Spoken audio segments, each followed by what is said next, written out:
Eurovizinis kalendorius prasideda nuo rugsėjo, ne kaip paprasti kalendoriai, ne nuo sausio 1, o nuo rugsėjo 1. Ir tą progą pagalvojom su Eurodienos komanda, kad atėjo laikas mūsų podcast'e apsilankyti. Aš galvoju, ar nėra labiau su Eurovizija susijusio žmogaus Lietuvoje? Kaip jūs galvojate? Yra Ramūnas Zilnys, jisai daug ilgiau už mane Eurovizijoje. Gerai, kuklus Audrius Giržadas Eurodienos studijoje. Labą dieną. Sveiki. Kaip gyvuojat, kaip tas jūsų Eurovizinis kalendorius? Jūsų mėgstama frazė yra, baigėsi Eurovizija, prasideda Eurovizija? Taip, čia kaip su tuo drakonu ar karalius mirė, tie gyvoja karalius. Tai taip, Eurovizija baigėsi, prasidėjo Eurovizija. Ir kaip Dakaras irgi. Taip. Panašiai. Rugsėjo 1 jums pačiam, kokią reikšmę šitą diena turi, sakykime, tiek Eurovizinė prasme, tiek, nežinau, kitais darbais kažkokiais? Eurovizinė prasme tai yra diena, po kurios jau gali pasirodyti viešai dainos pretendentės, jeigu jau kalbėtume apie Eurovizinį kalendorių. O man asmeniškai tai, žinai, tie metai, kai eidavau su kardeliu į mokyklą, jau seniai praeityti. Tai dabar, kai išeina kokia nors gera daina YouTube, tai jūs iš karto sėdat per savo kokio anoniminio YouTube paskyros ir raštai gal į Euroviziją? Ne, aš labai tikiuosi, kad šitą daro Ramūnas Zilnys, nes jis labiau apie muziką, o aš Eurovizijoje labiau apie administracinius reikalus. Okay. Ne tik Ramūnas, mes turbūt irgi su Eurodienos komanda tos irgi dalyvius kažkiek stengiam pastumti ateiti į Euroviziją. Čia turėjom tokių, šiemet nedarėm, pernai padarėm, mes išrinkom 10 Lietuvos atlikėjų, kuriuos fanai labiausiai nori matyti Eurovizijoje. Atspėtume turbūt, kas pirmoje vietoje. Turbūt, kad nesunkiai kas šiais laikais dominuoja. Jessica Shy pirmoje vietoje buvo, antroje vietoje Bei Soul, trečioje berods Gian, ketvirtoje Evgenija Radko. Kaip jums šitas sąrašiukas žmonių skamba Eurovizinėme kontekste? Čia dabar, kaip sakyt, daužyti svajonės ir viltis, ar... Tiesiai šviesiai, kaip yra? Jessica Shy buvo didžiojoje Eurovizijoje, apsižiūrėjo ir, kiek aš žinau, sakė, gal ačiū, kol kas ne. Aš manau, nežinau tikrai jokių būdų tikrųjų priežasčių, bet jinai pamatė, kokia tai yra mašina iš vidaus ir kas tai yra ten nuvažiuoti ir kas tai yra patirti visas tas gerasias ir negerasias dalyvavimo Eurovizijoje pusės. Ok, Bei Soulas yra dalyvavęs. Bei Soulas yra dalyvavęs, Evgenija Radko yra dalyvavusi, bet ten paskui kažkas nutiko su balsu ir jinai taip ir nebaigė. Su nugara gal net. Su nugara, kažkas ten buvo, jo. Tai vienas ir iš klausimų, kiek, pavyzdžiui, LRT, jūs asmeniškai turbūt, kad ne, kaip sakot, gal Ramūnas ar kažkas, kiek yra to dalyvių kalbinimo ateiti? Kiek tai yra toks laisvas viešas pareiškimas? Jūs galite, atranka prasideda, o kiek yra tos užklasinės tokios veiklos, kur žmonės turbūt, kad net nemato ir kad galbūt pavyksta atvesti kažką į atrankas? Tas toks mandagus pasikalbėjimas ir kvietimas ateiti, dalyvauti visada yra. Ir netgi Ramūnas tai daro viešai, jisai ko gero kiekvienam savo podcast'e ar laidoj visada paklausė, tai ar ateisi į Euroviziją. FC Baseball, koks sako, ateisiu ir neateina. Taip, sako, ateisiu, jau einu, jau dainą rašau. Ir čia mes gaunam žinią, kad jau FC Baseballas rašo dainą ir gal ir rašo tą dainą, bet nebūtinai Eurovizijai. Tai žinai, kaip yra su to kalbinimu. Kai tu kalbini žmogų ateik, tai tu turi jam kažką tai ir pasiūlyti. O aš galiu jam pasiūlyti tik tai dalyvauti konkurse. Tom pačiom sąlygom, kaip dalyvaus ir mažai žinomas atlikėjas arba išvis nežinomas atlikėjas. Ir dėja, tokio žaidimo taisyklės beveik niekam nėra priimtinas iš šiuo metu tikrai labai populiarių atlikėjų. Yra buvę, kai sakė, gerai, ateisiu, bet aš iš karto garantuotai turiu laimėti atranką ir net ten turiu laimėti ne žemiau negu tokią ir tokią vietą.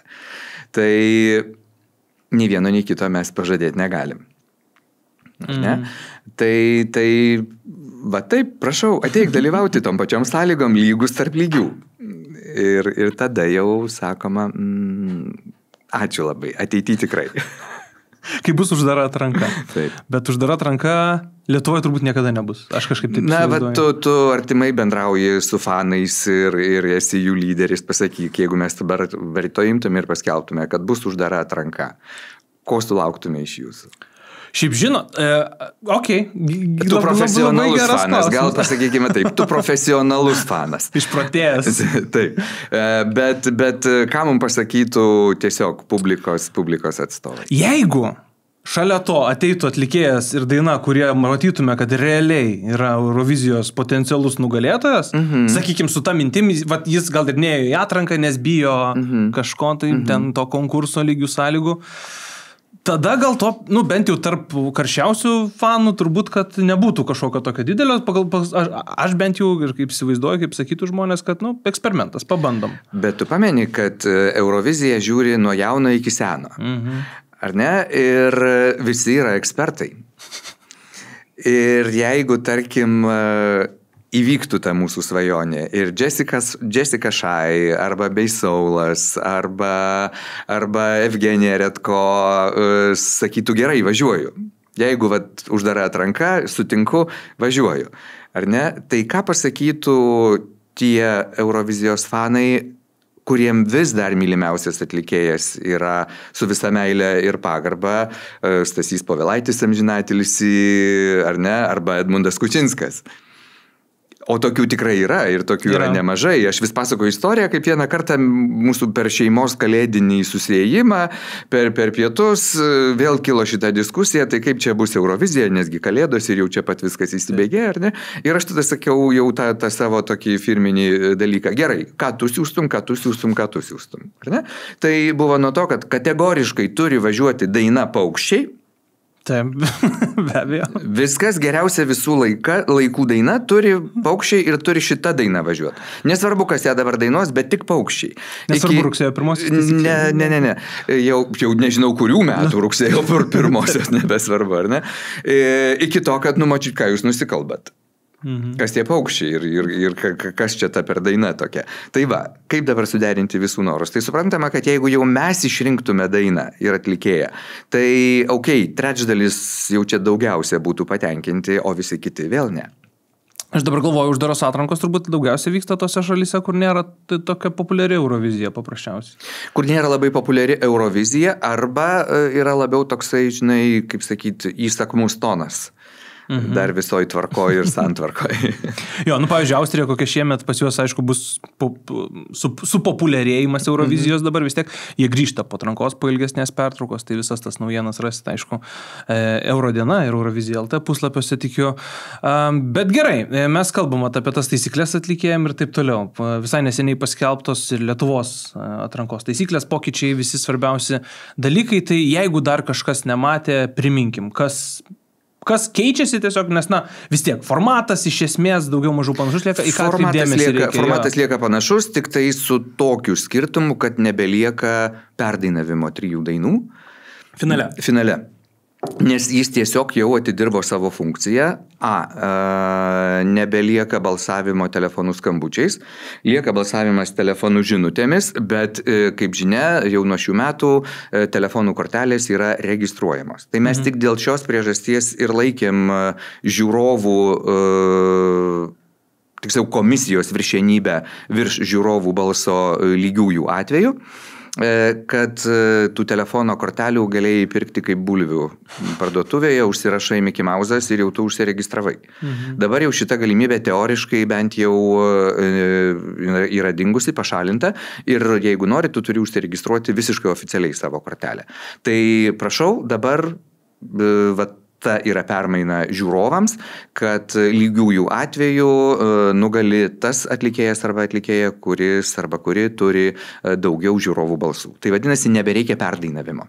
Ir finale ir pusfinaliuose šitas bus. Ir finale ir pusfinaliuose visoje atrankoj žiūrovų yra pirmenybė lygiųjų atveju prieš komisiją. Bet šita naujiena yra žiūrovams. Dalyviams naujiena kokia, tai yra tai, kad iki lapkričio 11 galime teikti paraiškas, iki lapkričio 25 mes išrinksime tuos, kurie jau dalyvauja atrankoj ir, va čia dėmesio dalyviams, ir iki kūčių, vis sakau, iki kūčių, iki gruodžio 23 dienos jau reikės atsiųsti ir visiškai pabaigtą dainą. Dabar pateikiant paraišką dar galima ir demo versiją pateikti, bet jau reikės ir visiškai pabaigtą dainą, tam, kad neatsitiktų taip, kad jau kai sudedam ir surikiuojam visus į pusfinalius, staiga pasirodo, kad, žiūrėkit, 3 vienodos dainos pateko į vieną pusfinalį, arba čia išsirikiavo vien alternatyva, o ten vien popsas ir panašiai, nes mes kaip rengėjai turėjome tik tai va čia bus demo ir mes tada jau žinodami, koks atlikėjas, koks jo potencialas arba su kuo jisai dirba, suprantam, kad padarys gabalą, vis tiek padarys iki atrankos. Tai dabar jau teks padirbėti ir pasiruošti iš anksto. Tai Kalėdą sutiksit klausydamas galutinių versijų ir dėliodamas pusfinalių. Kalėdą sutiksim smagiai. Visą tvarką. Dėl tų SIM kortelių. Užsiminėt, šiemet jau buvo tas pokytis su registracija įvestas. Ar pastebėjot kažką, kad, nežinau, mažiau? Taip. Pastebėjot, ar ne? Tikrai taip ir kalbėjom su operatoriais ir balsų mažiau, nes jau nebėra to dalyko, kaip stipriai sumažėjo to dalyko, taigi mes viską matom ir aš netgi būdavo, kad pusfinalių metu aš paskambinu kuriam nors atlikėjui arba jo vadybininkui ir sakau, baik, aš matau, ką tu darai. Nes eina, taip, 1, 2, 3, 4, 5 skaičiukai. Kaip nupirkom dėžę kortelių, tai taip ir pim ir krenta. Arba išfiltruoja ir sukrenta, va taip, tau iš eilės visi kortelių numeriai. Tai kai kurie išgirdzavo perspėjimą, kai kurie sakydavo, nesupratau, apie ką jūs čia kalbat. Bet tu matai aiškiai, labai mesgi matom, kaip krenta ir eina tie balsai online. Tai jau šiais metais šito buvo ženkliai mažiau. Ir žinoma, atitinkamai ir balsų buvo mažiau. Nes aš dabar ruošdamasis į interviu peržiūrėjau šiek tiek visus ten rezultatus praėjusių metų, kaip atranka vyko viskas. Visgi vienas kitas dar toks buvo keistesnis, pavyzdžiui, atvejais, vienas, kuris užstrigo, aš jau dabar gal, sakykime, vardais nesakysiu, kur dalyvis tame atrankinėje laidoje surenka ten 1200 balsų kažkas tokio, finale, kur auditorija yra, aš nežinau, kiek kartų turbūt yra didesnė negu žiūrint pusfinalius, jisai surenka tų balsų 2-3 kartus mažiau. Kažkaip įdomiai atrodo. Bet matai, čia vėlgi finale yra koks dalykas. Jeigu tikslas atlikėjo patekti tik į finalą ir jau jisai nebeturi pretenzijų daugiau, tai matyti jau ir nebedirba, arba nebedirba su savo promo kampanija, nebe taip stipriai ragina savo gerbėjus ir visą kitą dalyką, arba tiesiog jau išsiskirsto favoritai. Ir tada jau visi meta jėgas palaikyti tą, už kurį iš 3 jau labai balsuoja. Tai čia visokių tų dalykų gali būti.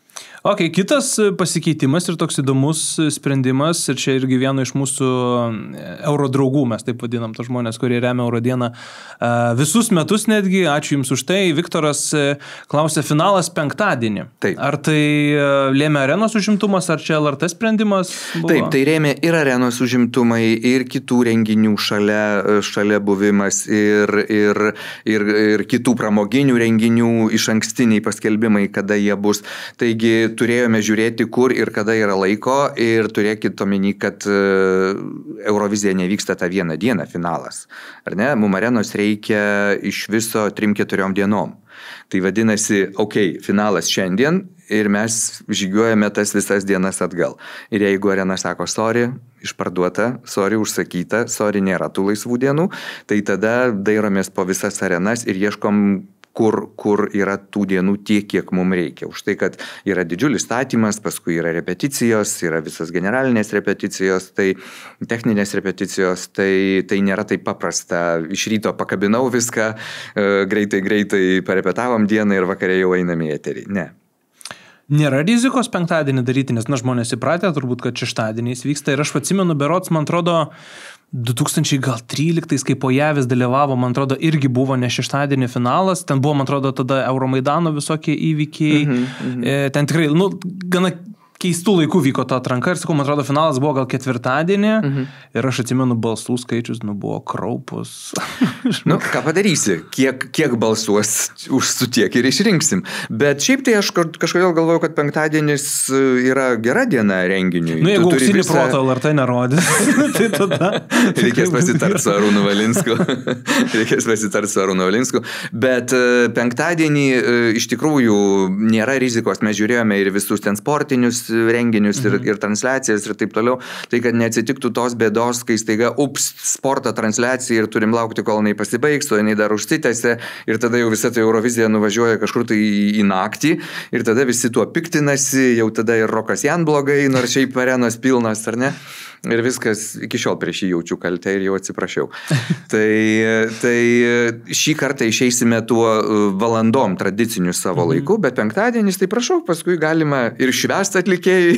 Visą savaitgalį ilsėti, aptarinėti ir visi, kas jeigu ir užtruks, žinia, kad Eurovizija ar šiaip ar taip, jinai būna ilgesnis renginys. Tai yra laiko pailsėti ir manau, kad penktadienis yra gera diena. Okay. Jo, visada vykdavo dabar pastruosius tikrai metus kartu su Karaliaus Mindaugo taure tuo pačiu metu ir LRT transliuoja, būdavo toks labai užkištas. Tai va čia pernai mums taip ir atsitiko ir už tai turėjom nuvėlinti transliacijos laiką ir tai neišėjo į naudą. Ir jeigu aš neklystu, pirmą kartą nuo 2006 metų vyks Vilniaus, aš mėgstu vadinti Siemens arenai. Man irgi visą laiką vis dar Siemens. Nors pagal sutartį turėčiau sakyti TwinsBet.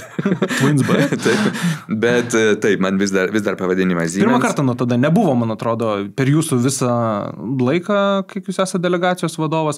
Būdavo LRT didžioji studija iki 17. Tų arenų buvo gal tik tai 3-4. Taip, būdavo viskas Klaipėdoje arba Kaune, man atrodo. Buvo Klaipėdoje arba Kaune, taip. Kodėl čia Vilnius toks pamirštas buvo ir tik dabar? Kaip yra kažkokia priežastis, ar čia taip sutapo kažkaip? Tiesiog taip sutapdavo ir vėlgi tas pats dalykas. Dienos, užimtumai ir panašiai. Ir kitas dalykas, kokias sąlygas pavykdavo gauti iš arenos. Klaipėda pasiūlydavo iš tikrųjų labai priimtinas sąlygas. Su Kaunu pavykdavo susiderinti. Šiais metais iš tikrųjų labai geranoriškai arena su mumis bendrauja ir esame už tai labai labai dėkingi. Ir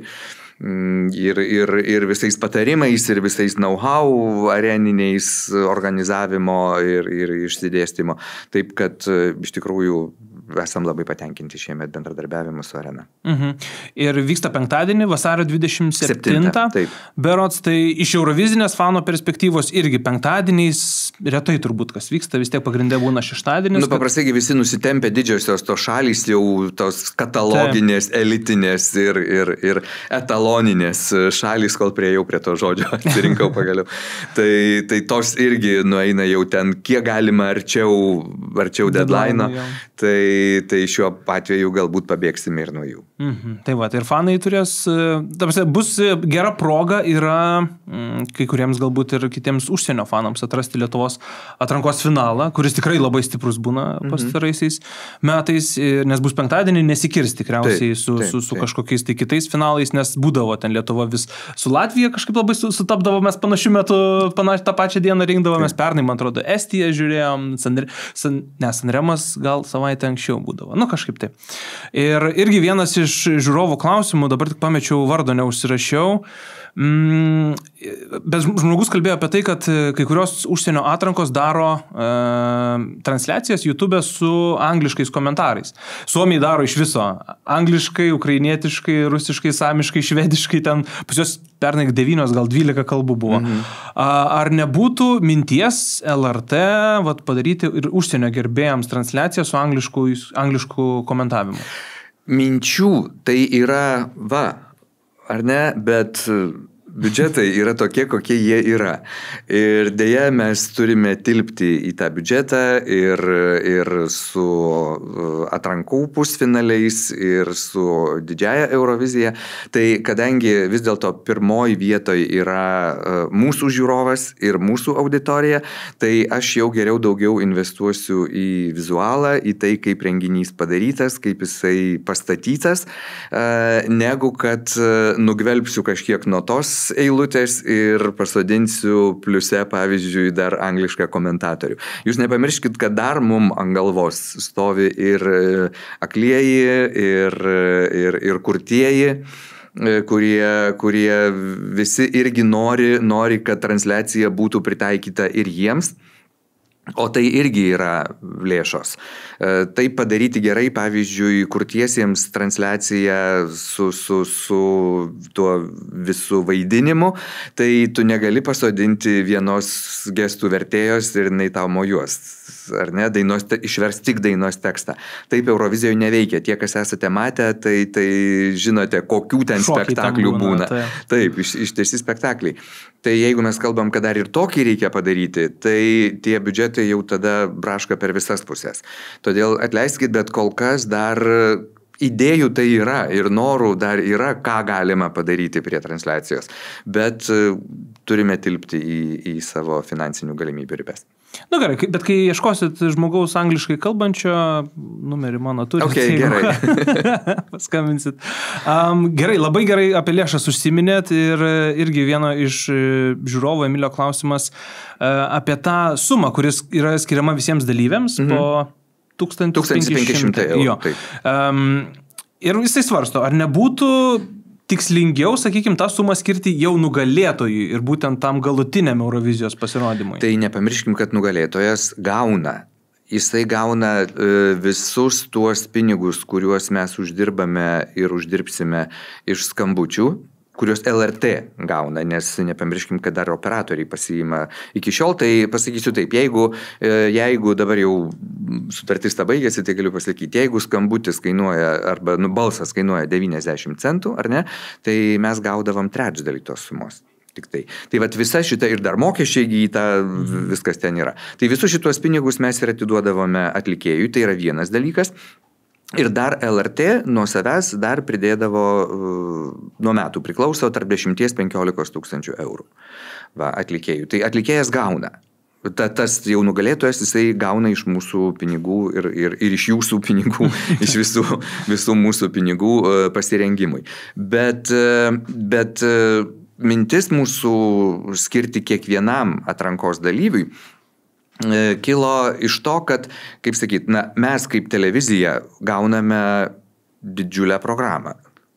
Ne? Ir atlikėjai visi investuoja į savo pasirodymą. Kaip ir didžiojo Eurovizijoje, žinoma, šalys investuoja į savo pasirodymą tiek, kiek jie gali, kiek jie turi pinigų ir panašiai, ir pinigų už tai negauna. Autorinius mokesčius, žinoma, gauna jau paskui dainos autoriai ir atlikėjas, kurie yra, tiesą pasakius, visai nemaži. Bet šiuo atveju iš mūsų pusės, kaip iš televizijos ir iš rengėjų, mes nusprendėm, kad yra visai sąžininga sumokėti kažkokią dalį tų išlaidų padengti kiekvienam dalyviui, nes jie mums irgi duoda programmingą. Ar ne? Tai už tai mes ir skiriame tam pasirodymui, nes kai kurie, tarkim, ten jauni atlikėjai, kurie neturi didelių koncertų ir įdirbio, tai iš tikrųjų labai nori pasirodyti, bet ateina ir jie sako, kiek kainuoja pasigaminti tą fonogramą arba galų gale išsinuomoti kažkokį kostiumą ir taip toliau. Tai prašau, tau. Pradinis įnašas pradiniam pasirengimui. Man dabar atsiminiau, buvo kažkada toks vienas pasirodymas, tikrai neprisiminsiu, kas dainavo, bet buvo su drabužiais, dar su visom etiketėm. Atsimenu, kad būtų... Bet čia jau seniai buvo, čia seniai kažkada buvo, kad maždaug, kad grąžinti, nepanaudoti. Aš tau kitą joką pasakysiu, aš esu matęs atlikėją scenoje Eurovizijos atrankos su tuo pačiu švarku, su kuriuo aš esu vedęs vieną renginį, nes iš tų pačių lietuvių dizainerių buvo imti rūbai. Tai taip, kad šitas ratelis... Bet čia tik jūs žinot. Malūnas sukasi ir taip. Gabrieliaus klausimas ir dar kiti žmonės irgi šitą mintį buvo kėlęs. Ar galima atrankose padaryti Eurovizinį balsavimo skelbimą dėl didesnės intrigos? Čia kalba apie tą proporcinę skelbimo sistemą, kur iš pradžių komisijos balai sukrenta, tada žiūrovų, taip ir Eurovizija yra daroma, ir nemaža dalis jau dabar atrankų, tikrai, Suomija, Švedija, tos etaloninės, kaip užsiminėt, šitai daro. Pas mus vis dar yra Euroviziniai balai. Taip. Kokia čia mintis, sakykime, nes mintis yra ir šitą mintį mes irgi taip pat labai seniai girdim. Čia vėlgi tų pačių resursų reikalas, nes tam reikia ir papildomos kompiuterinės grafikos ir vėlgi užsitikrinti technologiškai, kad viskas gerai, gražiai atrodys. Šiuo atveju, kai mes atidarom vieną lentelę, mes esam saugus, ar ne? Ir panašiai, o tie visi judėjimai, skraidimai, kritimai, jeigu jūs šiais metais žiūrėjote Eurovizijos atranką Švedijoje, jeigu žiūrėjote. Be abejo, žiūrėjome dideliame ekrane, Taip žiūrėjote dideliame ekrane, tai matėte, kad šitoje vietoje netgi į balą netgi švedai sėdo su balsų skelbimu, ar ne? Ir mes sėdėdami, aš pats vadovavau Lietuvos komisijai. Ir mačiau visą tą Vaidoto nusivylimą, kai švedai nesugebėjo jo pajungti ir netgi nepasiūlė paskui, kad mes jūs palaukit, pakabokit, mes jūs pajungsim vėliau. Metė lauk ir neturim ryšio su Lietuva. Buvo tas ryšys su Lietuva, pas juos bagas buvo. Ir galiu kas pasakyti, repeticijoje jie repetavo vieną eigą balsų skelbimą. Ir kažkodėl tai nusprendė, nes matyt pagal balsų išsidėstymą, jiem tiesiog intriga būtų buvusi didesnė sukeisti. Ir mesgi girdim ryšyje, kas vyko, ir tas žmogus, kuris spaudžia mygtuką įjungti šalį, mes repeticijoje buvom pirmi, mus nukėlė į kitą, ar ten atvirkščiai dabar buvo. Žodžiu, ir vietoj mūsų jisai paspaudžia kitą šalį.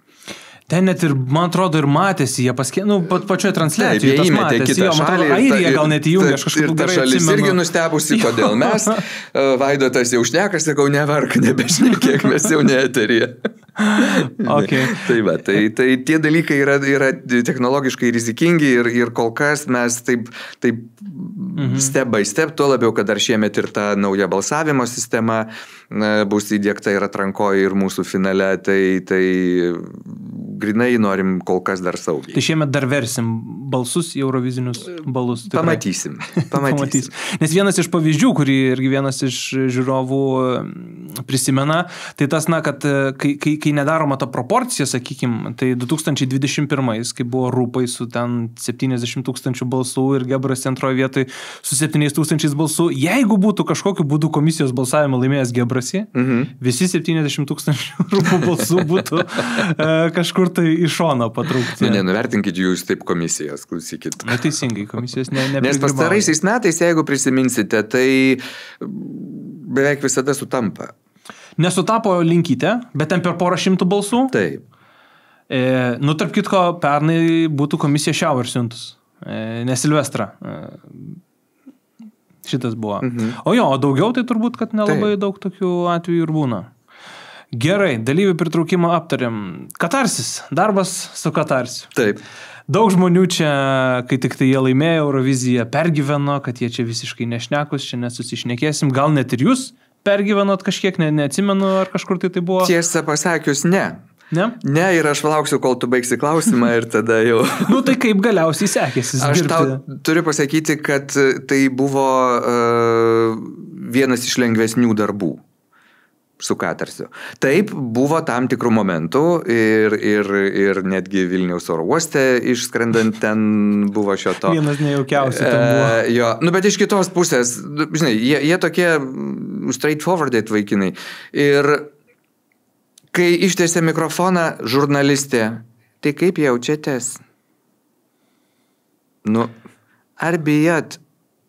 Come on. Gal net kitaip paklausus to klausimo, kaip jaučiatės, jau kitaip būtų, bet truputį energijos reikia. Tu formuluok tą klausimą, kažkaip tai. Ir jie šitą mato ir į vatą nevinioja šitą vietą. Tai tokie dalykai. Iš kitos pusės vėlgi, vieną kartą paklausai, kur mama. Jis pasakė, ačiū. Ta tema ne. Ir būk geras. Ir kai paskui lygiai taip pat grįžus namo. Oi, mūsų didenybei faką parodė. Tai aišku parodė, jeigu tu gudrauji ir uždengęs kameros lemputę vis tiek lendi ir filmuoji, tai jisaigi nemažas vaikas, tuo labiau mes pamokėm matyti, kurios lemputės dega, kurios lemputės žiba ir jau veždamiesi į ten truputį pamokom artistus žinoti, kada esi filmuojamas, kada ne. Ir jisai mato tą dalyką. Tai ir išėjo ta tokia situacija. Tai nuvykus į Euroviziją mes turėjom tokį apskrito rato susėdimą. Pasikalbėjom, visi atvirai išsisakėm, ko mes tikimės, ko mes norim ir kaip turi būti. Ir viskas. ir viskas, daugiau nebuvo jokių problemų. Taip, būdavo sunkių dienų, kai nenuotaika, kai nuovargis ir taip toliau, nes visi jauni žmonės, jie galvoja, kad kai mes pasakojame, kaip reikėtų daryti ir ką reikėtų daryti, jie galvoja, šitie seniai burba, mesgi viską žinom, mes jauni kupini jėgų ir taip toliau. Ir kai mes bandom pasakyti, kad chebra dalyvavimas Eurovizijoje tai yra ilgos distancijos bėgimas. Tai yra ne sprintas. Ir jeigu jūs pirmą savaitę taškotės nuvažiavę ir jums atrodo, kad paskui jau susikaupsit tą dainavimo savaitę, tai taip nebus. Nes emocija, nervas gula į tave ir tu pamažu tau kaupėsi tą įtampą ir tu, šiandien truputį blogiau pamiegojau valandą trumpiau, kitą naktį 2 ir visą tai kaupėsi tas nedamiegojimas. Nervas kaupėsi ir tu žiūri, kad jau sėdi stačiom akim dainavimo savaitę, jau konkurso savaitę ir nebegaliu užmigti lovais blinguodamas naktį. Dar paskaitai internetą, dar paskaitai atsiliepimus. Dar geriau viskas pasidaro ir tada ką daryt, jau nervai nebelaiko, nieko nebenoriu. Tai mes kiekvieną kartą aiškinam, kad chebra, dėliokitės jėgas nuo pat pirmos dienos. Negali būti taip, kad čia pirmą savaitę dar truputėlį ten nubėgsiu į kažkokį renginį, kažką pažiūrėsiu ir taip toliau. Bet čia bendrai kalbant apie viską. O katarsis buvo tokie namisėdos, aš tau pasakysiu, kad tikrai su jais labai buvo tuo klausimu ir disciplinos ir drausmės labai lengva ir malonu dirbti. Ok. O rezultatas galutinis, aš pykstu ant komisijų vis dar, kad taip smarkiai mus nuvertino, bet šiaip žiūrint į pasirodymą, į bendrą vaizdą, tai, man asmeniškai, bet čia aišku, ir skonio reikalas viskas, man tai čia yra mūsų numeris 1. Bet supranti, man ir tai, ką aš išgirdau iš švedų to viso productiono, nes vėl dar vis buvo švedai, viskas, tai jie sakė, koks nerealus gabalas ir koks pastatymas nerealus, mums smagu dirbti. Ir jau ten, kai atsitiko ten buvo tokių dalykų, kur iš tikrųjų net ir generalinės repeticijos metu buvo bėdų ir jau ir mane emocijos panešė, aš ten rėkt bėgau ir panašiai viskas. Ir jie patys darė viską, ką galėjo, kad tik išspręsti tas visas techninės bėdas. Viską, nes jie sirgo už šitą gabalą. Sakė, jūsų ir pastatymas, ir pasiruošimas. Ir šiaip, jie pastebi, kad jau kelis metus mes atvažiuojam, tai ne taip, kad mums čia biškai nepatiko šitas, gal galit ką nors pakeisti, paieškoti. Ne. Važiuoja žmonės, kurie tikrai važiuoja dirbti savo darbo. Ir jeigu jisai sako, kad pakeisti šviesą, tai jisai pasako konkrečiai, kurį aparatą pakeisti ir kokią funkciją jisai turi atlikti ir kaip tas aparatas turi šviesti. Jeigu mes sakome, kad video projekcija yra per ryški, tai mes pasakome, kiek procentų jinai yra per ryški arba per mažai ryški. Jeigu dūmas pučia neteisingai ir ne į tą pusę, tai mes pasakome konkretų kadrą kur. Ir kur jisai gali nepūsti, jeigu jums sunku, bet šitam kadre jisai turi būtinai pūsti. Tai ir jie tą labai vertina ir tada dirba su tavim visiškai kaip lygiaverčiais su lygiaverčiais. Aš dabar bandau įsivaizduoti, kai koks San Marinas atvažiuoja su be delegacijų normalių, turbūt, iš vis be jokių pinigų ir tada, kaip sako, kažką pakeiskit, mums čia nepatinka. Sudėtinga. Bet Katarsas tikrai labai sėkmingai po Eurovizijos juda, Lietuvoje išpardavinėjo koncertus, turas po Europą. Ar kažkiek, irgi pats jau būdamas Eurovizijos delegacijos vadovas, ar pajautėt, nežinau, dalyvių tokį didesnį galbūt susidomėjimą artėjančiams metams? Gaunat paraiškas, tai kaip žinau, visada tiek paskutinę minutę. Bet ar kažkiek pasijautėt, tas toks, kad, gal mums čia ir įdomu būtų kažkam? Ne, kol kas dar neturiu. Yra tokių techninių dalykų paklausimų, ten ar galime kada jau galime dainą viešinti. Tai aš vis atsakau, jūs viešinkit viskas, jau rugsėjo 1 praėjo. Jūs viešinkit ją nors ir šiandien, bet paraišką atsiųskit 1. Tai kol kas tokio aktyvaus pasisakymo, kad jau mes čia ateinam, dar nėra. Ir mes ruošiamės, truputėlį nurims LRT sezono pristatymas ir pati pradžia. Ir tada ruošiamės padaryti tokį sukvietimą visų potencialių dalyvių, ar prodiuserių, ar vadybininkų ir papasakoti jiem dar kartą, priminti, pristatyti ir naujas taisyklės, ir sąlygas ir priminti, kad, nemiegokit. Tai nemiegokit. Taip, nemiegokit.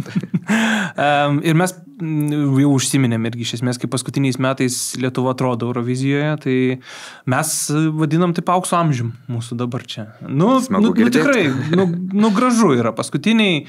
nuo pandemijos iš esmės, nuo rūpų neišvažiavimo, 21-20. Kas labiausiai, kaip galvojat, lemia? Ar čia yra kažkoks tam tikra prasme atsitiktinumas, kad ateina atlikėjų su dainom įdomiom, gerom, ar čia jau yra tendencija, kad mes nebebijom būti lietuviai? Na, žodžiu, kas jūsų nuomonė lemia tą Lietuvos aukso amžių? Aš manau, tu įvardinai tuos du labai svarbius dalykus ir aš pats kiekvieną progą stengiuosi priminti ir pasakyti, hebra, nėra Eurovizinio standarto, su kuriuo reikia ateiti pas mus į atranką į Euroviziją ir Love Peace Balalaiką nereikia dainuoti. Jūs dainuokite, ką jūs norit ir kokią muziką jūs norit, o žiūrovai jūs išsirinks. Taip, kad atrankon prašau visus. Jeigu ta daina žinoma bus, du gaideliai. Beje, praeitais metais kažkas bandė, aš netgi žinau kas, nes matau, kas atsiuntė su dirbtiniu intelektu visiškai ir padaryta ir sudainuota daina. Bet aš manau, ten tikrai buvo pokštas ir tik matyt norėjau pažiūrėti, kuo tai baigsis. Ar mes praleisim ar nepraleisim. Tai iš karto buvo. Tai jo, šitą dalyką iš karto sustabdėm. Bet žanrų, stilių įvairovė visa yra welcome ir tikrai nėra jokių ribojimų. Tai aš labai tikiuosi, kad šitą girdi kūrėjai, atlikėjai, vadybininkai ir todėl nebebijo ir labai tikiuosi, kad Katarsio pavyzdys bus irgi tas, kuris pasakys, kad iš tikrųjų taip yra ir tai yra tiesa. Kitas dalykas, aš labai tikiuosi, kad žmonės mato ir vertina mūsų santykį, kaip komanda dirba su atlikėjais, nes jie turi repeticijas, jie turi peržiūras, jų kūrybinė komanda dalyvauja aptarime kiekvieno pasirodymo, mes atsižvelgiam į tas pastabas, į norus. Kartais norai, žinoma, būna kosminiai ir neįvykdomi, nes kai žmonės labai entuziastingai daro prisižiūrėję montuotų videoklipų, tai jie vis dėlto truputėlį toli nuo realybės, kad tai yra tiesioginė gyva transliacija net ir įrašo metu ir kai kurių efektų mes negalime padaryti. Tai taip ir visada ta diskusija yra kiek įmanoma, kiek spėjama čia pasiruošti ir padaryti per repeticiją. Ir tas rezultatas kartais patenkina, kartais ne, bet jisai tikrai yra su visais gerais norais ir gerų santykių į atlikėjus. Mes iš anksto prašome visų atlikėjų, kaip galima anksčiau mums viską pateikti, atsiųsti ir video projekcijas, ir garsą, ir garso takelius, ir panašiai. Vis dar yra tokių, kurie sako, siuntėm. Aš sudarau e-mailą ir iš karto viską matau kur. Oi, tai gal neatėjo, tai va, ir flešiukas. Audio operatoriai nusintė kažkodėl, tai mūsų negiržadai, bet... Jo, tai yra dar vis dėlto ir dabar dar tokių ir nenaujokų. Ir nenaujokų ir ateina, tai mes išsiuntėm, kada? Tai šiandien ryte. Tai sakau, palauk, mes jau nuo ryto repetuojam su kitais, tai ką dabar daryti, atšaukt kažkieno repeticiją ir sukelt tavo video? Tai va tas santykis dar kartais yra toksai, žinai, moksleiviškas, studentiškas. Nes mano argumentas visada būna, sakau, didžioji Eurovizija irgi ateis ir pasakys, aš negaliu repetuoti šeštadienį. Skirkite man, prašau, laiko ten kur nors trečiadienį ryte. Sunkiai. Sakys, ačiū, ate. Tai va, bet aš čia grįžtant į tai, kodėl tu klausi, kaip čia ir yra ir kodėl, tai noriu pasakyti, kad manau yra daug tų tokių dedamųjų ir žmonės vertina tai, kad jie čia ateina ir su jais elgiamasi kaip su profesionalais ir dirba su jais profesionalai, labai profesionaliai. Ir taip pat vis mažiau yra to, kad čia turi skambėti tos, žinai, švediško standarto, tokios dainos, kur tu išgirsti ir iš karto supranti, aha, va, 90-ieji Švedija. Kažkiek dar būna atrankose to, bet žmonės būna ir iš karto matai autoriai Johansson, Dodonson, dar koks nors ir taip toliau. Ja. Jo, nes dabar irgi tokia mada populiaru prasidėjo susirinkti atlikėjami tuos songwriting campus, kuri rašo ten dainas ir kepa siuntinėja visą šalis Euroviziją. Taip. Jau yra tokių, kur atsiuntė po 10 dainų. Ir pavyzdžiui, man atrodo, Latvija pernai galbūt pirmą kartą darė tokią atranką, tokį songwriting songwriting campą. Ir aš neatsimenu, man atrodo, Tautumeitas gal ir nėra daina iš tos, bet jų ten irgi atrankoje buvusis aukštos vietos irgi iš ten. Lietuvoje mes kažko tokio nedarom. Mes nedarom, mes kaip Eurovizija nedarom. Ir aš tiesą pasakius, nelabai matau prasmės tai daryti vien todėl, kad tą daro patys produceriai. Jie veža savo atlikėjus į tuos songwriting campus. Tie ypatingai, kurie turi kontraktus su didelėm tarptautiniam leidybinėm kompanijom, tai tie atlikėjai važiuoja į tuos campus ir ten rašo dainas su profesionalais. Tai, jau geriau negu Universal padaryti songwriting campo aš tikrai nepadarysiu. Tai kam gaišti laiką ir pastangas ir gaišinti žmonės? Jeigu jie nori kurti dainą tokiu būdu, tai jie važiuoja į tą campą, kurį organizuoja profesionalūs dainų kūrėjai, produceriai ir ten rašo dainas. Tai tik dėl to, kad užsidėti paukščiuką, kad mes padarėme, jau čia ir mes padarėme tą campą, kam? Nebūtina. Ir pratęsiant to aukso amžiaus mintį, žinot, Jesse Geibą, ten vienas iš tokių youtuberių populiaresnių šiek tiek, sakyčiau, jis reitingavo visai neseniai šalis, kurios dar nėra laimėjusios Euroviziją, nuo mažiausiai turinčio šansų laimėti iki daugiausiai turinčio šansų artimiausių metų laimėti. Lietuvą jis įdėjo į antrą vietą, kaip daugiausiai šansų turinčią laimėti. Tai aš neklausiu, kaip turbūt populiarioji žiniasklaida paklausiu, tai ar laimėsim per 10 metų Euroviziją? Bet kaip jūs matot, sakykime, nežinau, artimiausią 10-metį Lietuvos Eurovizinį, vis tiek turit patirties jau 15 turbūt metų šiuose pareigose, ar kažkokia tai tendencijos naujos gali būti? Kas čia gali... Mes esam labai geram kely, keisti net nereikia kažko tai labai. Ar tai gali mums sėkmę atnešti galų gale tas mūsų receptas? Aš manau, kad jisai vieną dieną tikrai tą sėkmę atneš. Yra tiesą pasakius daug dedamųjų ir, kaip sakyti, reikia pasaulyje turėti daug draugų. Aš čia nekalbu apie tą diasporų balsavimą, ar ne? Bet tai, kad ir Lietuva pati kaip valstybė būtų tokia, už kurią Europa norėtų balsuoti ir žinotų apie Lietuvą. Tai aš manau, kad tas labai stipriai prisidėtų. Ir tada ateis ta diena, kaip tu sakai, per 10-metį labai smagu, sėdėsiu savo sodyboje, žiūrėsiu per televizorių ir džiaugsiuosi už komandą ir už Lietuvos atlikėją. Negi tu manai, kad aš esu toks optimistas ir manau, kad aš dar 10 metų vežiosiu delegacijas. Man atrodo, Giržadas amžinas yra. Netiek. Ar turi Lietuva ambiciją laimėti Euroviziją? Visada turi ambiciją laimėti Euroviziją Lietuva. Aš iš savo pusės realiai skaičiuoju, kiek tai kainuotų. Kai sako, ar mes turime kur padaryti Euroviziją, ar sugebėtume padaryti Euroviziją, tikrai taip. Lietuvoje yra labai daug šitos srities šou srities profesionalų. Pažiūrėkime vien paskutinius renginius stadionuose, Kalnų parke ir panašiai. Tai tikrai yra žmonių, kurie daro. Aš toj pačioj didžiojoj Eurovizijoje nuvažiavęs sutinku mūsų žmonės, su kuriais mes dirbame čia prie atrankų. Prie kai kurių jų jau dabar ir prisimušti nebeįmanoma, nes eilė surašyta jiem į priekį renginių. Ta patį mūsų Povilą režisierių aš kiekvienais metais bukinu vis anksčiau ir jam pateikiu Eurovizijos datas, nes Lietuvoje jisai turbūt dabar jau būna mažiau negu važinėdamas, negu su pasaulinėmis žvaigždėmis. Tu pasakėjai, aš žinau, kad jis ne apie visus gali pasakot. Šitas yra viešai kalbėjo, aš žinau ir kitas žvaigždės, su kuriomis jisai dirba, bet galėčiau galbūt pasakyti tik tada, kai jisai pats pasakys. Ir kai mikrofonus išjungsim. Taip, tai iš tikrųjų jisai važinėja, dirba, ar ne? Žmonės, kurie daro videografiką, stato šviesas, Londone turėję biurus ir dirbę su pasaulio žvaigždėmis. Tai žmonės tokie, su kuriais tikrai važiuoti negėda ir kurie daro tenai jau dabar su mumis išvažiavę į Euroviziją kaip komandos nariai, tai lygiai taip pat aš manau, kad jie dirbtų ir čia ir tikrai padarytų neprasčiau. Ir dabar išjungiam visą diplomatiją. Vilnius ar Kaunas? Jeigu taip yra, kad Lietuva laimi. Taip. Tai kur, vis tiek, tai yra iš anksto, pavyzdžiui, su viena šiemet tikrai buvo aišku, nėra tiesiog kitų variantų.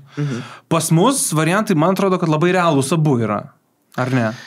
Tikrai yra labai realūs abu ir nepamirškim, kad čia vėlgi kalnas dedamųjų. Ką duos miestas? Visada kalbama apie tai ne tik, kad ar yra arena, bet kur daryti, bet ką duos miestas.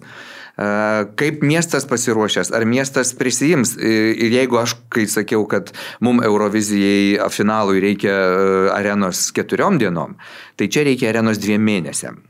Tai dabar pažiūrėkim, laimi Lietuva Euroviziją, mes atsisukam į arenų tvarkaraščius ir ten jau parduota. Ar arena sutiks cancelinti, atšaukti tuos pardavimus, išsiderėti kažkaip tai su visais kitais renginių organizatoriais, kad dabar jau tuos 2 mėnesius atgal atsitraukit. Va čia irgi bus didelis klausimas. Ką pasakys viešbučiai? Ar mes turime tokiam laikui tokį kiekį viešbučių, kad neatsitiktų kaip atsitiko Turine? Gyvenome mažame miestelyje, netgi dar kitaip pasakysiu, mažo miestelio prie Turino, 20 minučių važiuoti traukiniu pramoninėje zonoje. Aplink mūsų viešbutį naktimis prostitutės kūreno laužus. Buvo visiškos kabirijos naktys. Iš tikrųjų. Jos tikrai stovėjo prie laužų, tenai čia fūrų kažkokias remonto dirbtuvės aplinkui už sienų ir taip toliau. Aš su bendravau, man rašė, lygino su Paneriais mūsų tą rajoną. Taip, va šitaip. Tai tokiam rajone gyvenome Turine. Ten iš vis daug dalykų vyko stebuklas ir čia istorijas galiu pasakot, kai gauni mailą jau sėdant į lėktuvą, atsidarau paštą. Ups, didžioji dekoracija neveiks. Pergalvokit savo pasirodymą. Galvoju, dabar nieko nesakysiu niekam, kai nuskrisim tada. Tai va, kad neįvyktų tokių dalykų, tai labai daug yra visokių reikalų, kuriuos reikia sudėti vieną krūvą ir tada jau paaiškėja, kuriame mieste vyksta Eurovizija. Galų gale visada yra klausimas, ką žmonės veikstas nuo 18 dienų iki 2 savaičių. Priklausomai nuo to, ar tu pirmam pusfinalyje pirmas, ar tu antram pusfinalyje paskutinis. Tai tada, kiek tų dienų tu ten praleidai atvažiavęs. Tai vėlgi, kokią programą jiem galime pasiūlyti. Suprantu, kad Lietuvoje tai čia turbūt tą programą apimtų visą šalis ir čia žmonės pavežiotume autobusais ir į Rumšiškes ir dar kur nori ir taip toliau, kad jie turėtų ką veikti, kad būtų užimti tą laiką. Tai darbo būtų tikrai daug, o dėl pačios arenos, dėl to ar užtektų vietos, tai palaukit, Kopenhagoje ar ne, viskas vyko, visi buvom palapinėse. Arena vyko senam skardiniam garaže, tokiam angare užklijuotais. Laivų statykla. Ten buvo sena laivų statykla, kuri jau ilgai naudodama kaip kino studijos rekvizito sandėlis. Tai ir tą pačią, kai koloną nupjovė, turėjo ją po to pastatyti atgal ir įvirinti. Viduje metalinė, tokios sąlygos buvo. Aplink viskas buvo palapinėse su pučiamu vėju, ventiliatorium ir lyjant lietui po grindimis bėgo vanduo. Ir ką, nieko. Svarbiausia, kaip atrodo kadre visą tai televizijoje. Tai dėl to tai tikrai atrodys gerai televizijoje, aš manau, Lietuvoje, kai darysime Euroviziją. Neabejotinai. Ir matėme tą su Rūpų pasirodymu. Taip. Kai buvo tas atsarginis nufilmuotas, matėm, kad ten, kai žiūrėjau tą visą kontekstą, man atrodo, jie buvo padarę tą transliaciją ilgą, kur parodė visi, kaip pasidarė. Taip. Tai Lietuva. Tai ir pažiūrėkime galų galėjau. Tai pažiūrėkime ir pernykštę scenografiją ir vaizdelį mūsų atrankos ir kai kurių metų didžiosios atrankos Eurovizijos. Tai tikrai nemanau, kad prasčiau. Tikrai taip. Bet tada taip vis tiek, Vilnius ar... man taip norisi išgauti... Aš kadangi gyvenu Vilniuje, tai aš norėčiau gyventi namie per Euroviziją, tai aš norėčiau būti Vilniuje, bet ir gal atskridimo dalykai, oro uostas, nes vėlgi atskridus vežti visus valandą autobusu, bet yra ir taip buvę, ir nieko tokio. Ir Kaune oro uostas yra mažesnis, aišku, taip, bet iš toks yra. Tai supratau, kad vis tiek tai yra labai realūs abu variantai, bet truputį labiau turbūt, kad Vilnius sostinė kaip didesnis. Man būtų patogiau Vilniuje, asmeniškai. Supratau. Gerai, pereinam dabar dar prie tarptautinių eurovizinių reikalų. Neseniai naujas logotipas pristatytas. Kaip jum? Britiškas. Man iš karto priminė Britų televizinių laidų logotipus ir viską, ir aš iš karto sakiau, prasideda britiška era Eurovizijai. Prasideda jį pasikeitus vyriausiam produceriui. Taip, vyriausiam produceriui Martinas Osterdalis atsistatydino, atėjo Martinas Grynas. 2 Martinai. Ko tikėtis? Ko galima tikėtis iš tos artimiausios Eurovizijos eros? Britiškumas jau minėjot. Čia gerai, blogai, kaip čia? Tai kitaip. tai tiesiog kitaip. Mes negalim sakyti, kad Britų šou biznis yra prastesnis už švedų šou biznį, ar ne? Organizacinė prasme, gal bus viskas taip labiau į kaktą, nes Martinas Osterdalis buvo toks labai diplomatas, labai išlaikytas ir taip toliau. Martinas Grinas yra toks labiau tiesmukas. Jis labai mandagiai ir labai rinkdama žodžius, bet pasako tiesiai, ką jisai turi minty. Va, ir žiūrėsim, ar keisis kūrybinė komanda už kamerų, visa ta didžioji, nes dabar jau buvo taip jau tapę, kad atvažiuoja, ir vėl švedai, vėl tie patys. Yra vietinių, žinoma, bet bazę sudarydavo tie patys jau seniai daug metų išbandyti žmonės. Tai laukiame visų šitų permainų. Ir ką pats Martinas Grinas pabrėžė nuo pat pirmųjų savo jau pasirodymų tose pareigose, tai kad jis sakė ir namie atrankose galvokit ir dėkit visas pastangas į tai, kad pagaliau grįžtų į Euroviziją muzika, o ne tie visi, žinai, taip neįvardėjo nei vieno šalies, nei vieno pasirodymo, bet buvo davė suprasti, kad grįžtų ne tokie pigūs šou pasirodymai, efektingi galbūt ir vien efektai, bet kad būtų ir muzika. Bet yra tos muzikos Eurovizijai dabar. Man irgi atrodo yra. Ypač pastaruosius, aš visada sakau, man tai atskaitos taškas, man atrodo, yra Sobralis. Yra Eurovizija iki Sobralio, Eurovizija po Sobralio. Man atrodo, kad gera linkme visai dėta yra. Visokios muzikos Eurovizija. Va būtent, kad yra jos visokios. Tai, kad kartais įvairiom čia prasmėm norisi gal ten pridengti vaikam akis, kai kam, arba kaip aš paaiškinsiu vaikui ir taip toliau, bet pasaulis yra įvairus ir teks daug dalykų paaiškinti vaikam ir dabar ir ateity. Tai taip, kad Eurovizija vienas iš tų dalykų, apie kurį vaikam taip pat teks paaiškinti.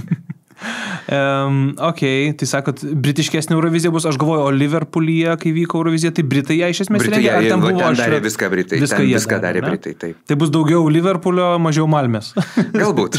Jeigu taip žiūrime į paskutinius metus. 10 dalyvių turas po Europą. Užsiminėt irgi apie šitą naujieną.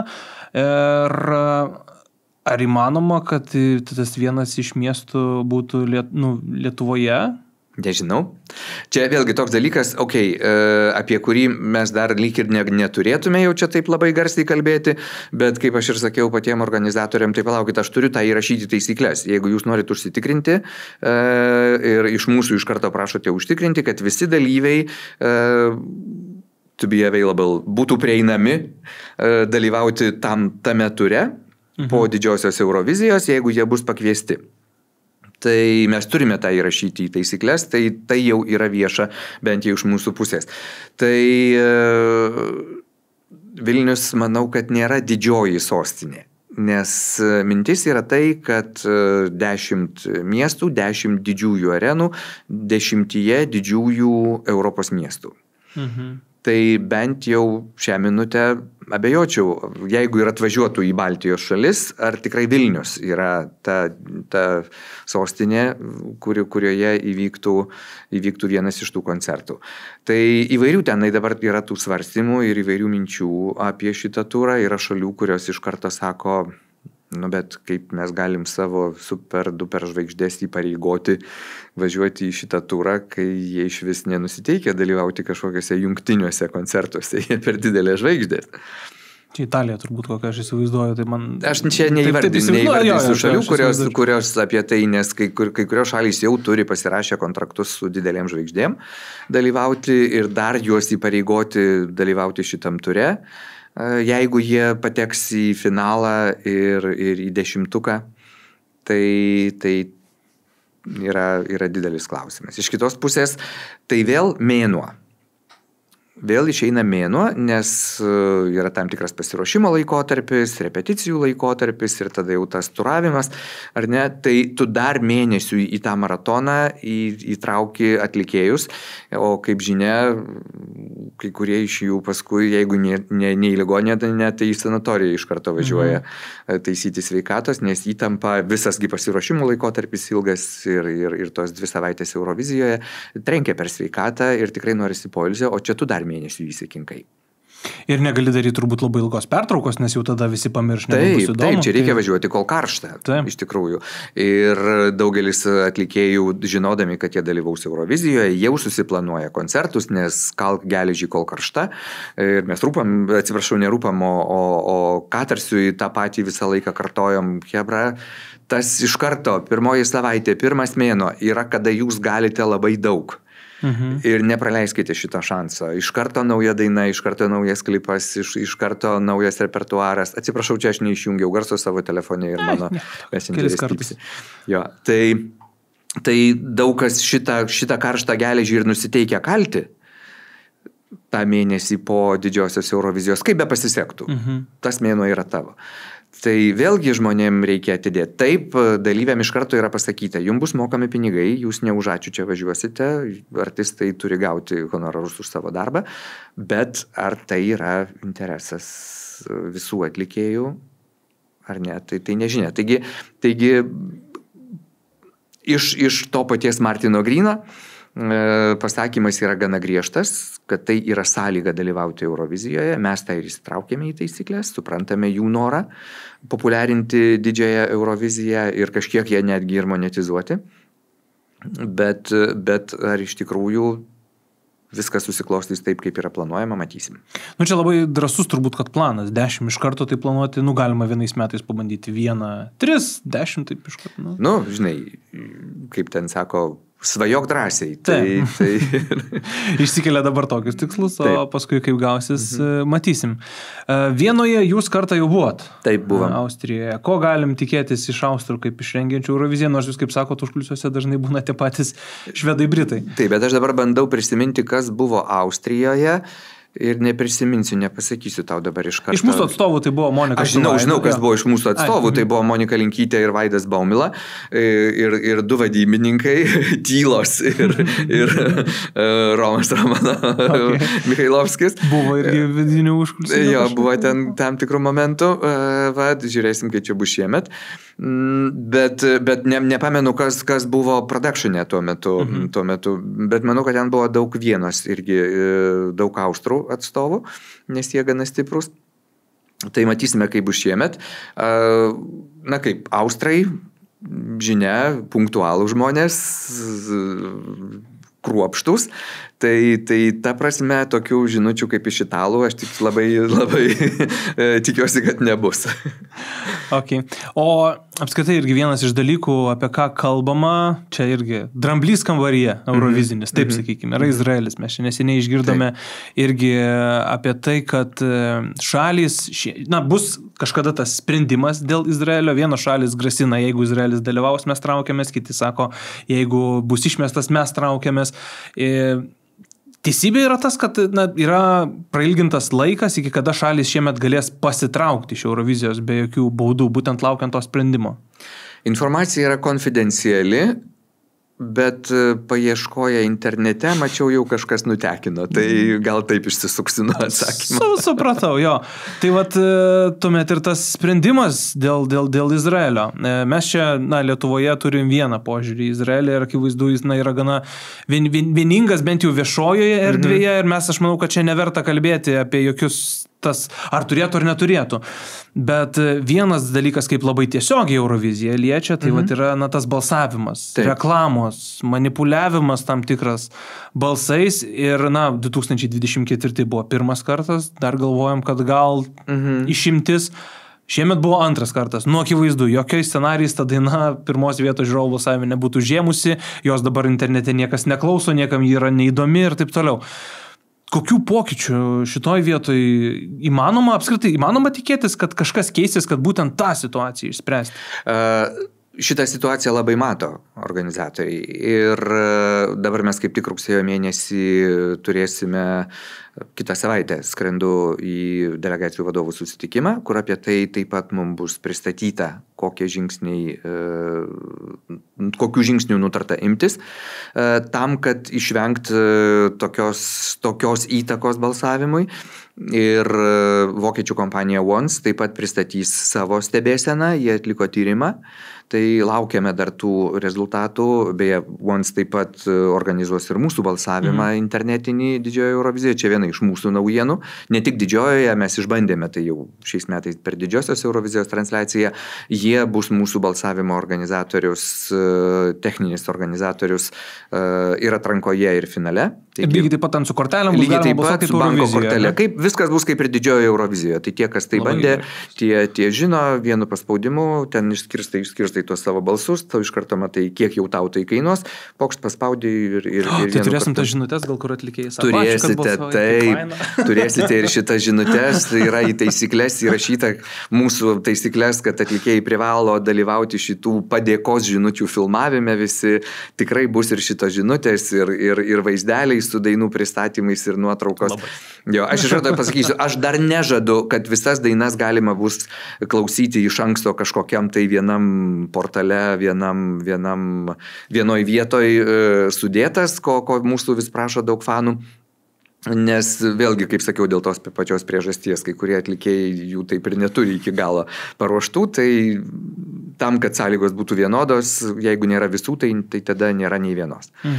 Bet gal kalėdų stebuklas šiemet gal įvyks, jeigu įvyks tas kalėdų stebuklas ir būsim išgirsti, tai tada žiūrėsim, kaip čia bus. Bet aš visada sakau, taigi, hebra, žiūrėkit, tuos, kurie jau įdėję savo dainas, jos visos yra YouTube, jūs jas galite paklausyti ir jas įdėję ir visas muzikinės platformas, tie atlikėjai, kurie jas jau turi paruoštas. Tai kodėl jums reikia viską sudėti į vieną krepšį, taip, kad jau taip atnešti ir čia po nosim padėti? Nu, prašau, įsijunkit paiešką ir rasit tas dainas, kurias jau atlikėjai yra paruošę. O tie, kurie neparuošę, nu tai aš jų neturiu, jūs neturite ir aš jų neturiu. Nu, tai va. Tai grįžkime prie klausimo apie balsavimą. Taip, Eurovizijos organizatoriai labai mato, kas vyko ir tikrai ieško sprendimų, kaip šitą situaciją išspręsti. Tai va dabar rugsėjo mėnesį ir mes išgirsime, rugsėjo mėno jau dabar, aš vis pamirštu, kad jau rugsėjo mėno, bet ateinančią savaitę mums bus pristatyti ir sprendimai.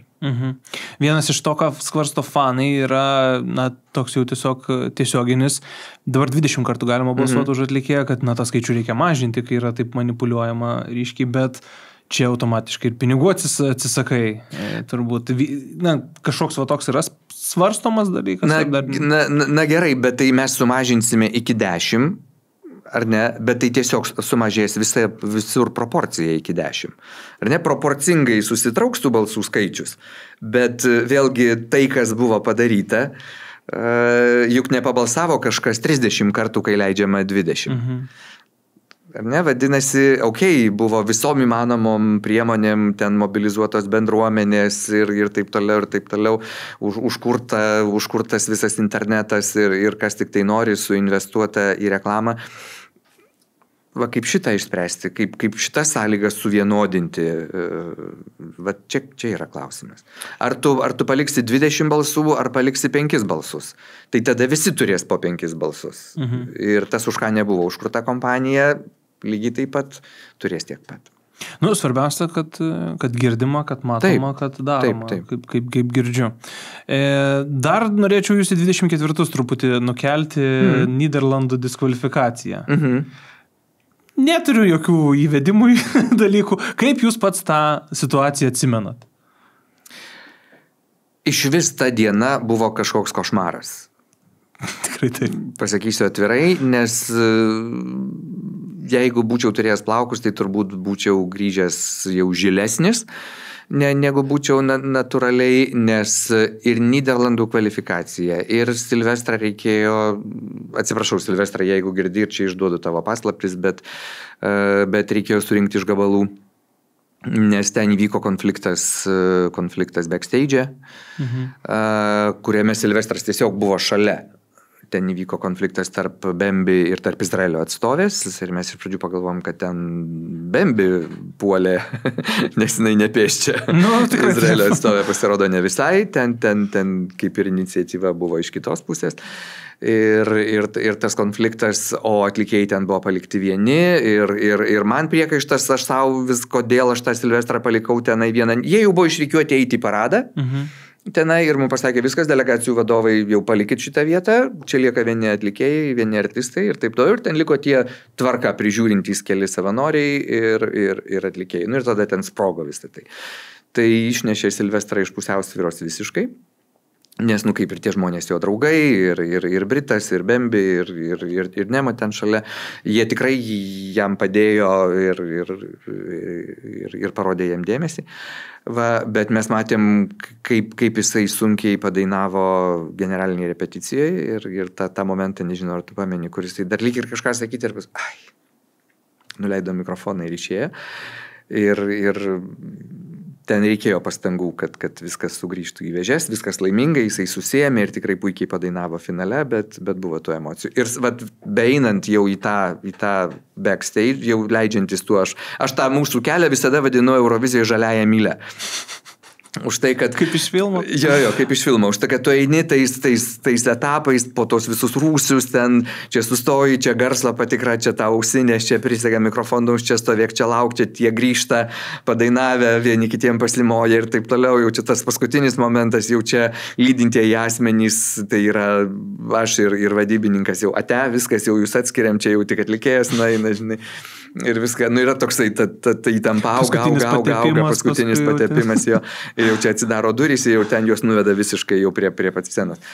Tai jau šitą momentą ten irgi, ir staiga matom vėl kažkoks tai sąmyšis, ir Nyderlandai, kurie ten ėjo prieš mus, juos staiga parveda atgal, jie visi be veidų, ir mes, kas atsitiko, kodėl jūs nedainuojat, kaip čia yra, ir viskas, jie grįžo, tada išeina Silvestras į sceną, salėje kaukimas, taugimas, nes mes atsiradom prieš Izraelį. Ir vėl jam reikia per jo dainos įžangą praktiškai perlaužti visą publiką, ne tik, kad jau atlaikyti savo pasirodymą, bet dar ir visą publiką perlaužti ir visą areną. Po Izraelio, ne prieš. Po Izraelio, atsiprašau, čia sumaišiau. Beje, šiemet irgi buvo lygiai ta pati situacija ir ten dar prisidėjo techninių dalykų, žodžiu, Katarsui paleido, Izraelis turėjo didžiulį fejerverkų lietų ir arena nebuvo pajėgi išvedinti to. Ir jie išeina dainuoti ir į tą fejerverkų dūmus. Ir pilna gerklėje aštrių dūmų, išeina raudonom akim bašarojančiom, aš ten reikti junkit ventiliaciją, ten ir panašiai, žodžiu, bet kiek įmanoma susitvarkim. Tai jam reikėjo visus šitos dalykus nugalėt, dainuojant. Tai misija neįmanoma. Visiškai. Jisai tvarkėsi su tuo, kaip galėdamas, jam pavyko, jisai padainavo viskas, bet aš stovėjau ir žiūrėjau, galvoju, vaikinė, tau viskas, kas galėjo įvykti, viskas ir įvyko.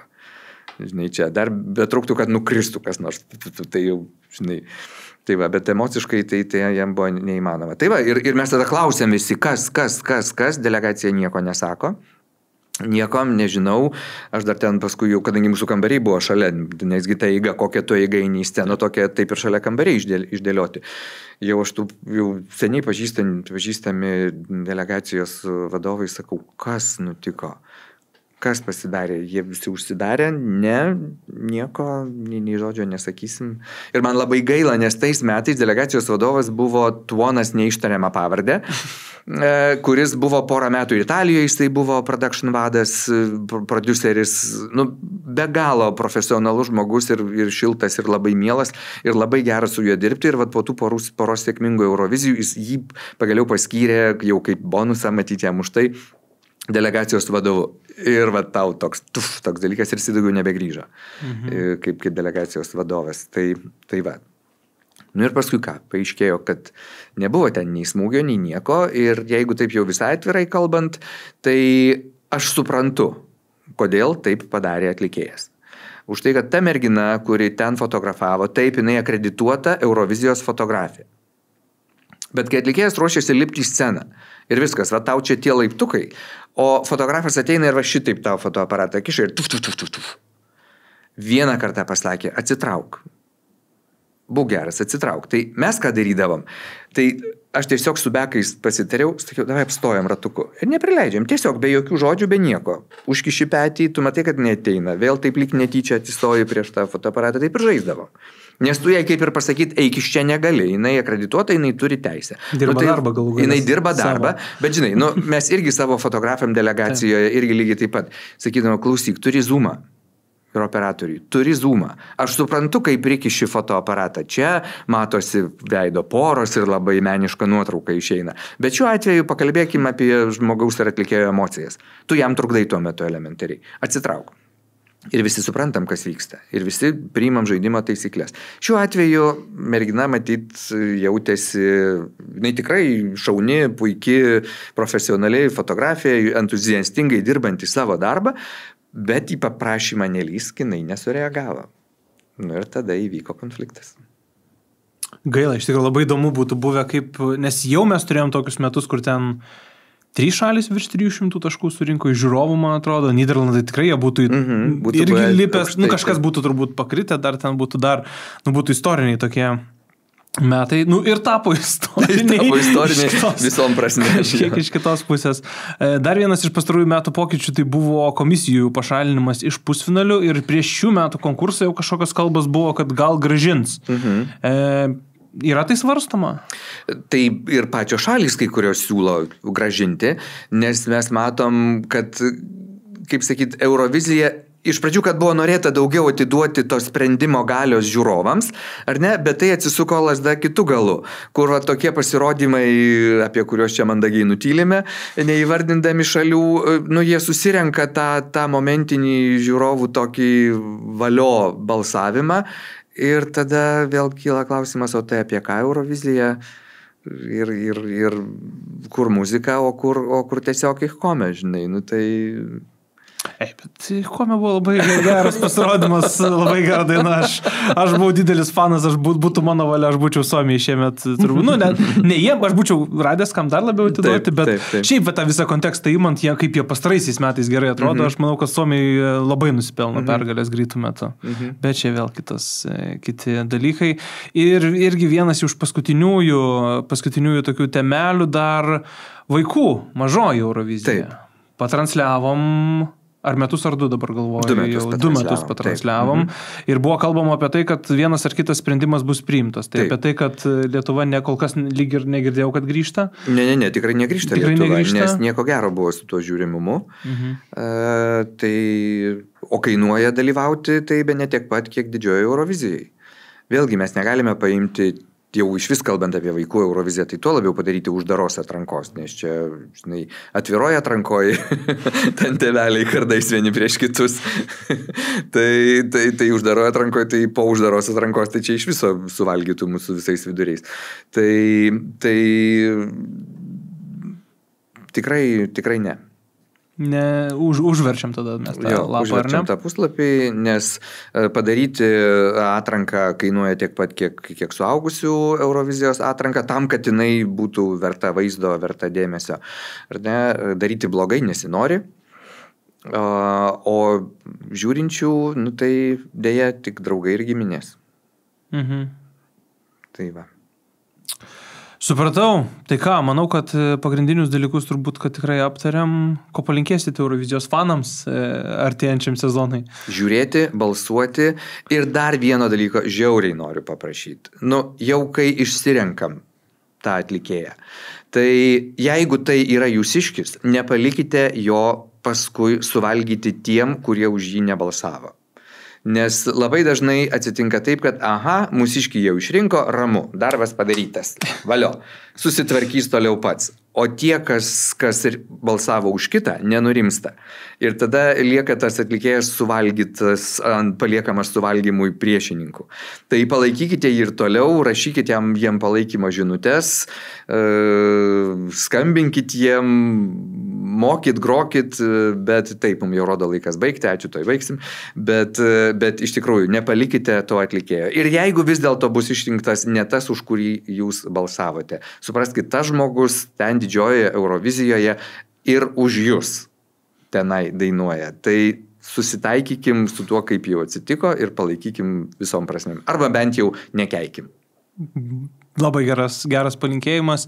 Ačiū tikrai visiems žiūrėjusiems. Ačiū Jums, Audriau, kad užsukote į mūsų studiją. Tikiuosi, kad ne paskutinį kartą. Nepamirškit paspausti like, subscribe ant šito kanalo, ant šito video. Parašykit komentarą, ko jūs tikitės iš šių metų Eurovizijos atrankos, ko tikitės iš Lietuvos Eurovizijoje šiemet. Ir tikėkime, kad tie norai visi geriausiai išsipildys. Pamažu ir tikrai. Tai ačiū visiems, ačiū Audriau ir iki.